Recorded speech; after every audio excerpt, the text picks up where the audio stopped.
नमस्कार. मी भाऊ तोरसेकर. तुम्ही बघत आहात प्रतिपक्ष. मित्रांनो, सध्या जे काय संसदेमध्ये आणि महाराष्ट्रामध्ये आंबेडकर साहेबांचा, डॉक्टर बाबासाहेब आंबेडकर यांचा अपमान अमित शहानी केला, केंद्रीय गृहमंत्र्यांनी केला आणि त्यामुळे केंद्रीय गृहमंत्री पदाचा अमित शहानी राजीनामा दिला पाहिजे म्हणून जो गदारोळ केला जातोय, त्याचं भांडवल केलं जातंय, ते एकूणच काँग्रेस आणि काँग्रेस बरोबर गेलेल्या सगळ्या पुरोगामी पक्षाच्या स्वभावाचं चरित्र झालेलं आहे की त्यांना संघर्ष करण्यासारखा कुठलाही मुद्दा जर मोदी सरकार आणि भाजप ठेवतच नसेल तर त्यांना बुडत्याला काडीचा आधार अशा काड्या शोधाव्या लागतात आणि त्याच्यावरून हलकल्लोळ माजवावा लागतो. अर्थातच काँग्रेस आणि काँग्रेसची इकोसिस्टीम असलेले जे बुद्धिजीवी वर्ग, इंटेलेक्च्युअल क्लास, लिबरल वगैरे आहेत, त्यांची देखील अवस्था तीच झाली आहे की भाजपच्या विरुद्ध ते आहेत, पण भाजपच्या विरुद्ध संघर्ष म्हणजे करायचं काय? कारण ज्याच्यावर आरोप करायचे ते आरोप सिद्ध पण करावे लागतात आणि सिद्ध करण्यासारखं आपल्याकडे काहीही नाही.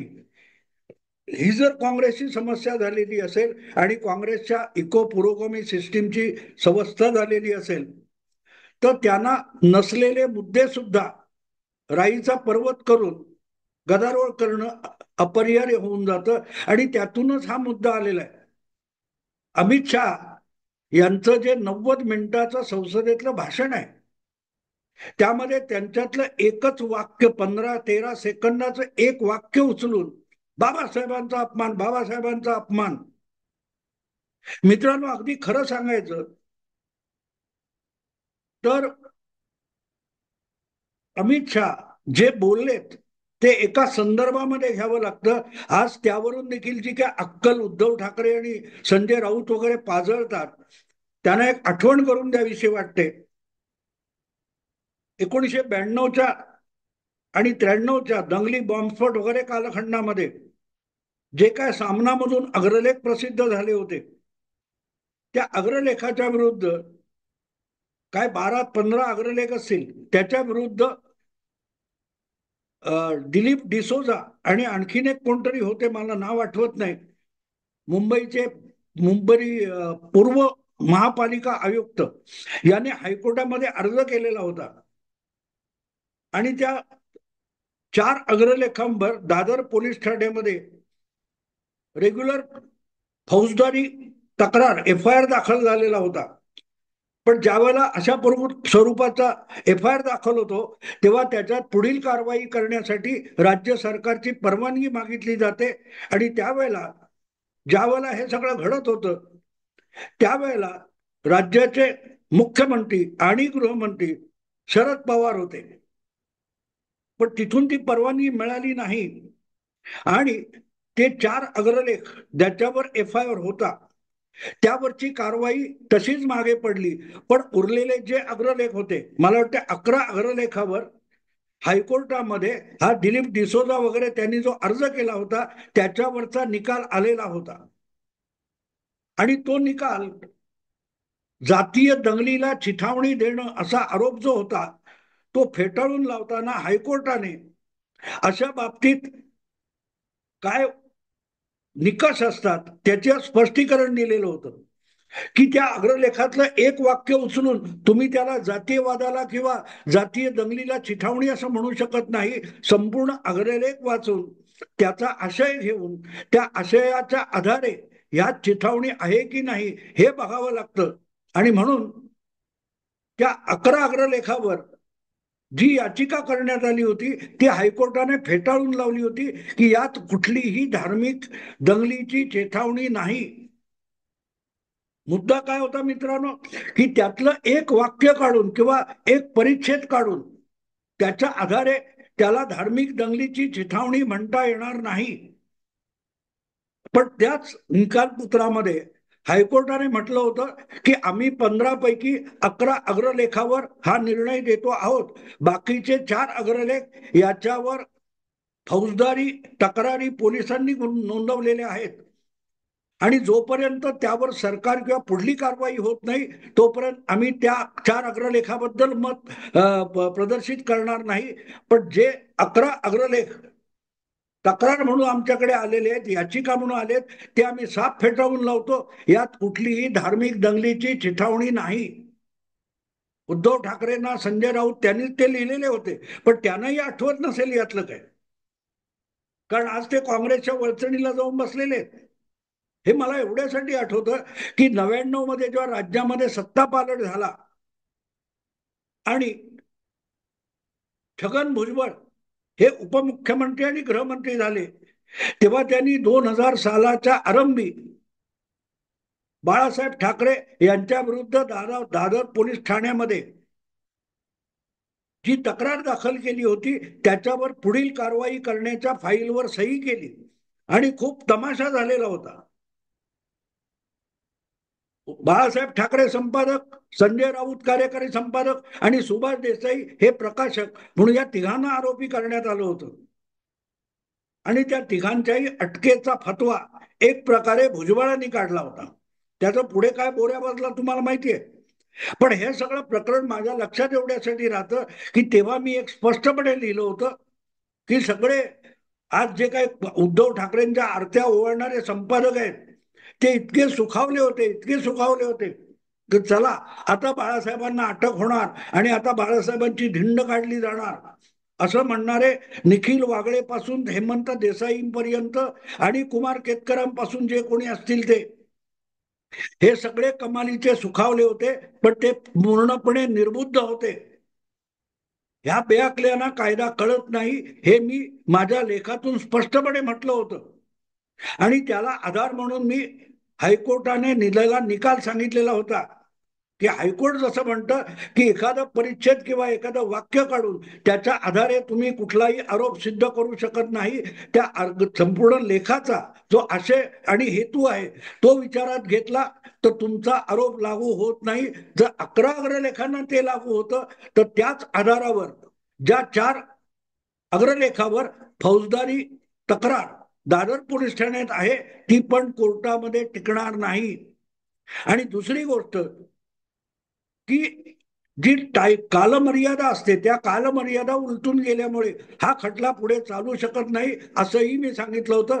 पण हे सगळे पुरोगामी संपादक, पत्रकार, विश्लेषक जे आज उद्धव ठाकरेंच्या आरत्या ओवाळतात त्यांना हे आपलीच अक्कल तेव्हाची आठवत नाहीये. आणि त्यामुळे मग हा निकाल त्यांना माहिती असायची गरज नाही. पण तो मी निकाल तुम्हाला कशासाठी सांगतोय की संपूर्ण अग्रलेखातलं एखादं वाक्य किंवा एखादं परिच्छेद घेऊन तुम्ही त्यामध्ये अपमान, चिथावणी, अवहेलना हे निष्कर्ष काढू शकत नाही, निचोड काढू शकत नाही. आणि मग तो जो निकाल आहे त्या आधारावर जर आपण संसदेतलं अमित शहा यांचं भाषण तपासायला गेलो तर त्यांना कुठेही बाबासाहेब आंबेडकर यांचा अपमान करायचा आहे हे कायद्याने सिद्धच होऊ शकत नाही, कुठल्याही निकषावर सिद्ध होऊ शकत नाही. उलट बाबासाहेब आंबेडकर भारताचे घटनाकार म्हणून आपण ओळखतो. त्या पूजनीय बाबासाहेबांना त्यांच्या हयातीमध्ये काँग्रेस पक्षाने, काँग्रेस सरकारने पंडित जवाहरलाल नेहरूंनी कसं पदोपदी अपमानित केलं ते सांगण्यासाठीच अमित शहानी 90 मिनिटं भाषण केलेलं आहे. पण ती 90 मिनिटं बाजूला ठेवायची आणि आंबेडकर आंबेडकर बोलण्याची फॅशन झाली असं जे एक वाक्य आहे ते धरायचं. पण ते बोलण्यामागे अमित शहा यांचा जो मूळ हेतू आहे की तुम्हाला बाबासाहेबांविषयी काडीचाही आदर नाही, आस्था नाही, आपुलकी नाही, तुम्ही आपली पाप वाचवण्यासाठी बाबासाहेबांसारख्या महापुरुषाच्या पदरा आड लपायचा प्रयत्न करताय हेच अमित शहाना त्या संपूर्ण भाषणातून सांगायचं होतं. आणि त्यांनी सांगितलं त्यांनी अगदी बाबासाहेबांना त्यांच्या हयातीमध्ये भारतरत्न देण्यात आलं नाही. आज ज्याला काँग्रेसला पुळका आलेला आहे. पंडित जवाहरलाल नेहरू पंतप्रधान होते, त्यांनी स्वतःच्या हयातीमध्ये आणि स्वतः पंतप्रधान पदी असताना स्वतःलाच भारतरत्न देऊन घेतलं. इंदिरा गांधींनी स्वतः पंतप्रधान असताना स्वतःला भारतरत्न हा पुरस्कार देऊन घेतला. राजीव गांधी यांच्या मृत्यूनंतर काँग्रेस सरकारने बिना विलंब त्यांना भारतरत्न देऊन टाकलं.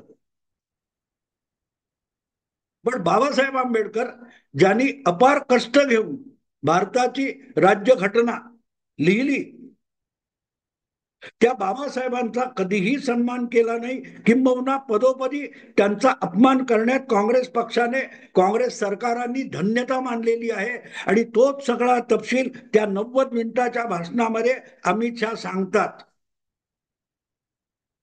पण त्यामुळे आपल्या सगळ्या अब्रूच्या जे लक्तरं झालेली आहेत ती लपवायला काँग्रेसकडे काही नाहीये. आणि म्हणून काँग्रेसने एक कांगावा सुरू केला, बागुलबुवा केला, की बघा बघा बघा परमेश्वराचं नाव घेतलं असं म्हणतात. बाबासाहेबांचं नाव घेण्यापेक्षा परमेश्वराचं नाव घेतलं असतं तर स्वर्ग मिळाला असता वगैरे वगैरे, याच्यावरून काहूर माजवण्यात आलं.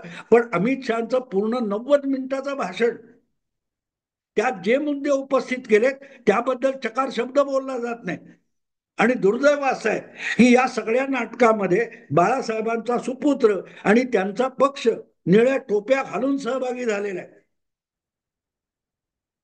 जे कोणी खरोखर आंबेडकरी चळवळीतले आहेत, आंबेडकरांमुळे ज्यांना आयुष्यात प्रेरणा मिळालेल्या आहेत, अशा सगळ्यांनी जरा हा सगळा इतिहास मुद्दाम तपासून बघितला पाहिजे.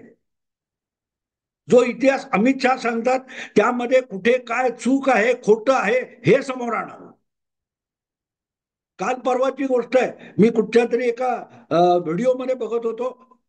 नितीश कुमार यांचे सहकारी केसी त्यागी, जे राज्यसभा सदस्य पण होते, त्यांनी एक गोष्ट सांगितली. 1990 मध्ये, 1990 पर्यंत, म्हणजे देशाला स्वातंत्र्य मिळाल्यापासून जवळजवळ 40 वर्ष संसद परिसरामध्ये बाबासाहेब आंबेडकरांना स्थान नव्हतं. 89 साली जनता दलाचा पंतप्रधान विश्वनाथ प्रताप सिंग झाले आणि भाजपच्या पाठिंब्याने पंतप्रधान झाले. तेव्हा संसद भवनाच्या बाहेर कुठेतरी असलेला बाबासाहेबांचा पुतळा, हा बाबासाहेबांचा पुतळा हा संसद भवनाच्या आवारात आणून लावला गेला. तो काँग्रेसचं सरकार असेपर्यंत लावला गेला नव्हता. ही आठवण केसी त्यागी यांनी करून दिलेली आहे. बाबासाहेबांना त्याच काळामध्ये भारतरत्न हा पुरस्कार देण्यात आला, पण तो भाजप सपोर्टेड जनता दलाच्या सरकारने दिला, काँग्रेसने दिला नाही. किंबहुना आंबेडकरांचं स्मारक हा विषय घेतला, तर जेव्हा हा विषय संसदेमध्ये मांडला गेला तेव्हा पंडित जवाहरलाल नेहरूंनी म्हटलं होतं की कुठल्याही व्यक्तीचं स्मारक उभारणं हे सरकारचं काम नाही, हे खासगी लोकांनी करावं. म्हणजे आंबेडकरांच्या स्मारकाचा विषय आला की ते सरकारचं काम नाही हे सांगणारे नेहरू आणि हे सगळे आताचे नेहरूंचे वारस बाबासाहेब आंबेडकरांचे, त्यांना पुळका आलेला आहे. आणि कारण हे सगळं निव्वळ नाटक आहे. आपलं तोंड लपवता येत नाही. जे कोणी संसदेमध्ये गोंधळ घालतायत त्यांना घटना बनत होती तो कालखंड तरी आठवतो का? पंडित जवाहरलाल नेहरू हे पंतप्रधान होते आणि देशाचा कारभार चालवत होता. घटना समिती म्हणजेच जणू काय संसद होती. अशा वेळेला जे वेगवेगळे कायदे बनवले गेले ते कायदे बनवणारे कायदे मंत्री बाबासाहेब आंबेडकर होते. पण त्या पलीकडे त्यांची बुद्धिमत्ता कुशाग्र असून सुद्धा त्यांना मागूनही इतर कुठची खाती नेहरूंनी दिली नव्हती. शेवटी हिंदू कोडबिलाचा विषय आला तेव्हा बाबासाहेबांनी मतभेद झाले. बाबासाहेबांनी मंत्रीपदाचा राजीनामा दिला. तर तो राजीनामा दिल्यानंतर आपली भूमिका घटना समितीसमोर, तत्कालीन संसदेसमोर मांडण्याचा अधिकार सुद्धा बाबासाहेबांना नाकारण्यात आला. आज राहुल गांधींसकट सगळे पुरोगामी जो तमाशा करतात सभापतींवर वेगवेगळे आरोप करतात की आमचा आवाज दाबला जातो, आमचा आवाज दाबला जातो. त्याच संसदेत म्हणजे तत्कालीन घटना समितीच्या महासमितीच्या बैठकीमध्ये बाबासाहेब जे घटना बनवत होते त्यांचा आवाज कसा दाबला गेला याचा इतिहास तरी माहिती आहे कोणाला? जे आंबेडकरवादी आज काँग्रेसच्या नादी लागून अमित शहाच्या विरुद्ध बोलतायत किंवा निळ्या टोप्या घालून फिरतायत, त्यांना बाबासाहेबांचा आवाज काँग्रेसच्याच बहुमताने कसा दडपला गेला हा इतिहास माहितीये का? कुठलाही मंत्री आपल्या मंत्रीपदाचा राजीनामा देतो तेव्हा त्या राजीनाम्यामागची भूमिका संसदेच्या पटलावर मांडण्याचा त्याला अधिकार आहे, जो बाबासाहेबांनीच दिलेला आहे. पण तोच बाबासाहेबांना काँग्रेसच्या बहुमताने नाकारला होता. अनंत शयमन अय्यंगार हे उपाध्यक्ष होते, उपसभापती होते घटना समितीचे, आणि त्यांनी तांत्रिक कारण दाखवून बाबासाहेबांना घटना समितीमध्ये राजीनाम्यावर बोलू दिलं नाही. 2 तास आधी तुमच्या भाषणाचा तर्जुमा सादर केला पाहिजे असा काहीतरी नियम होता, आणि तो पूर्ण होत नसल्यामुळे तुम्हाला लिखित भाषण पटलावर ठेवता येईल पण करता येणार नाही. बाबासाहेबांनी पटलावर ठेवलं आणि बाहेर गेले आणि पत्रकारांना आपल्या भाषणाच्या प्रती दिल्या होत्या, पण धुडगूस घातला नाही. आज संसद बंद पाडण्यासाठी बाबासाहेबांचा पुळका आणून नाचणारे जे काँग्रेसवाले आहेत हे विसरतात की बाबासाहेबांनी घटना लिहिली तोपर्यंत बाबासाहेबांची संसदीय व्यवस्था ही मर्यादित नाही. बाबासाहेबांनी घटना घटनेची कलम आणि वेगवेगळे कायदे बनवताना त्याला जोडूनच आपल्या कृतीतून सुद्धा घटनेच्या आधारावर आणि घटनाधिष्ठित राजकारण कसं करावं याचे काय म्हणतात नमुने निर्माण करून ठेवलेले, पुरावे निर्माण करून ठेवलेत, उदाहरणं निर्माण करून ठेवली. आपल्याला सुद्धा घटनाकाराला सुद्धा सभागृहामध्ये बोलण्याची परवानगी नाकारली तर सभापतींचा अवमान न करता आणि धिंगाणा न करता बाबासाहेब सभागृहातून बाहेर पडले होते, सभात्याग करून आपलं भाषण पटलावर ठेवून. आणि त्या बाबासाहेबांना तो अधिकार नाकारणारे आज बाबासाहेबांचा आडोसा घेऊन आपली पाप लपवतायत. त्यांचं नाव काँग्रेस आहे, त्यांचं नाव गांधी परिवार आहे, आणि आपली सगळी पाप अमित शहा उघडी करतात म्हणून त्यांच्यावरच उलटा आरोप करणं. मी असं म्हणेन की काँग्रेसने यावेळेला चुकीच्या वारुळात हात घातला आहे. मित्रांनो, वारुळात हात घालणं म्हणजे काय माहिती आहे तुम्हाला? वारुळात तुम्ही जेव्हा हात घालता तेव्हा त्यात साप असतोच असं नाही, पण मुंग्या असतात. कारण वारुळाची उभारणी मुंग्या करतात, आणि अशा वारुळामध्ये तुम्ही हात घातलात की जिथे मुंग्या आहेत तिथे जर त्या मुंग्या तुमच्या हाताला डसल्या तर करायचं काय हे सुचत सुद्धा नाही. इतक्या यातना वेदना होतात आणि जखमा होतात.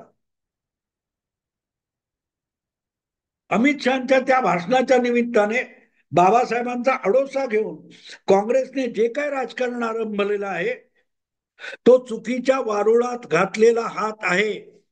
याचं कारण असं की आता जी गोष्ट आजपर्यंत इकोसिस्टीमने, बुद्धिजीवींनी, काँग्रेस प्रणित बुद्धिवादी वर्गाने सतत लपवून ठेवली की काँग्रेसने सातत्याने बाबासाहेबांना कसं अपमानित केलं, बाबासाहेबांच्या आरक्षणाला नेहरूंनी कसा विरोध केला, यासारखी अक्षरशः खंडीभर नेहरू आणि काँग्रेसचे दलित विरोधी पुरावे उपलब्ध आहेत. अगदी दस्तावेज आहेत, पत्र आहेत, भाषणं आहेत, लेख आहेत. हा सगळा इथल्या मीडियाने, बुद्धिजीवींनी, इकोसिस्टीमने लपवलेला जो पुरावा आहे तो आता या निमित्ताने खेडोपाड्यापर्यंत पोहोचवण्याचा हायवे भाजपला उपलब्ध करून दिलेला आहे. आता हा विषय भाजप सोडणार नाही, काँग्रेस सोडेल. ईव्हीएम मध्ये फ्रॉड आहे, मार्कडवाडी, हे सगळे विषय घेतले दिले सोडून, घेतले दिले सोडून. एक दिवस अदानी, एक दिवस अंबानी, पाचव्या दिवशी भलतच काहीतरी. जेव्हा काँग्रेस एखाद्या विषयावर टिकत नाही, पण असा विषय मिळाल्यावर त्याचा चिकाटीने मागे लागणं आणि त्याचा होईल तितका राजकीय फायदा उठवणं, यातूनच भाजप गेल्या 25-30 वर्षामध्ये शून्यातून देशव्यापी पक्ष झालेला आहे. आणि म्हणून हे जे काय अमित शहाच्या भाषणातलं 15 सेकंदाचं वाक्य काढून हलकल्लोळ माजवलाय, जेणेकरून दलित समाजाच्या मनामध्ये भाजपविषयी आकस निर्माण होईल आणि काँग्रेसविषयी प्रेम निर्माण होईल. हा जो भ्रम आहे तो जमीनदोस्त व्हायला वेळ लागणार नाही. कारण कारण हे जे बारीक बारीक बारीक तपशील आहेत, मी आता तुम्हाला जाता जाता तोंडपाठ असल्यासारखे काही सांगितले. हे जर खेडोपाड्यापर्यंत भाजपवाले घेऊन गेले तर खेड्यापाड्यापर्यंत आणि गल्ली बोळात आणि मोहल्ल्यापर्यंत पसरलेले दलित वस्तीतले आंबेडकरवादी काँग्रेसवाल्यांना आपल्या दारात उभं करणार नाहीत, हे लक्षात घ्या. आणि म्हणून एक प्रकारे ह्या विषयाला नको तितकी फोडणी देऊन आणि गदारोळ करून काँग्रेसने भाजपच्या हाती कोलीत दिले असंच मी म्हणेन. गेल्या विधानसभा निवडणुकीत महाराष्ट्र असो किंवा हरियाणा असो, भाजपने आणि भाजपच्या इतर लहान सहान संस्था संघटनांनी आपण खेड्यापाड्यापर्यंत आणि एक एक मतदारापर्यंत कसे पोहोचू शकतो याची चुणूक दाखवलेली आहे. आणि त्याचा परिणाम अवघ्या 4 महिन्यात लोकसभेपासून विधानसभेपर्यंत आपण बघितलेला आहे. काँग्रेसने बाबासाहेबांना सातत्याने कसं अपमानित केलं याचे हे सगळे पुरावे घेऊन खेड्यापाड्यापर्यंत, गाव जिल्ह्यापर्यंत भाजपचे लोक पुढल्या काळात फिरायला लागले आणि प्रामुख्याने दलित वस्त्या लक्ष करून तिथे काँग्रेस म्हणजे बाबासाहेबांचा सगळ्यात मोठा शत्रू हे चित्र उभं करू शकले. तर त्याची किती मोठी किंमत काँग्रेसला मोजावी लागेल निवडणुकीमध्ये, याचा विचार करा. मग कळेल मी काय म्हणतोय, की काँग्रेसने चुकीच्या वारुळात हात घातलाय आणि एक प्रकारे भाजपला काँग्रेस विरोधात वापरण्यासाठी, आगडोम पेटवण्यासाठी कोलीत दिलं, हे तुमच्या लक्षात येऊ शकेल. मी आता इथेच थांबतो. आवडलं लाईक करा, शेअर करा आणि प्रतिपक्षाला सबस्क्राईब करा. नमस्कार.